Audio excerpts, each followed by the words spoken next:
সঙ্গীতশিল্পী হাসান আবিদুর রেজা জুয়েল আর নেই। রাজধানীর একটি বেসরকারি হাসপাতালে মঙ্গলবার ৩০ জুলাই বেলা ১১টা ৫৩ চিকিৎসাধীন অবস্থায় শেষ নিঃশ্বাস ত্যাগ করেন তিনি। ইন্ডিপেন্ডেন্ট ডিজিটালকে এ তথ্য নিশ্চিত করেছেন গায়কের সহকারী সবুজ।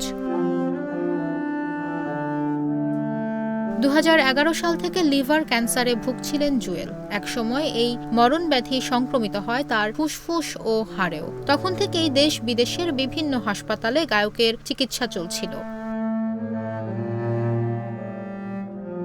সম্প্রতি শারীরিক অবস্থার অবনতি হলে জরুরি ভিত্তিতে তাকে হাসপাতালে নেওয়া হয়। গত ২৩ জুলাই থেকে তিনি আইসিইউতে ভর্তি ছিলেন।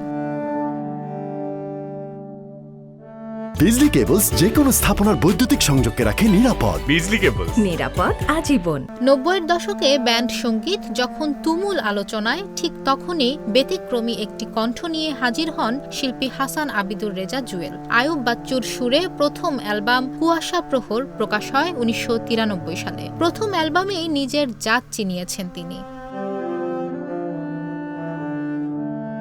এরপর একে একে প্রকাশিত হয় এক বিকেলে, আমার আছে অন্ধকার, একটা মানুষ, দেখা হবে না, বেশি কিছু নয়, বেদনা শুধুই বেদনা, ফিরতি পথে, দরজা খোলা বাড়ি এবং এমন কেন হলো।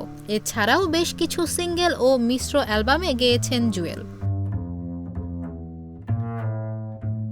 সঙ্গীতশিল্পী হিসেবে তিনি এখনও সর্বাধিক পরিচিত হলেও তার আরও একটি বড় পরিচয় টেলিভিশন অনুষ্ঠান ও তথ্যচিত্র নির্মাতা হিসেবে। পাশাপাশি সঞ্চালনাও করেছেন তিনি।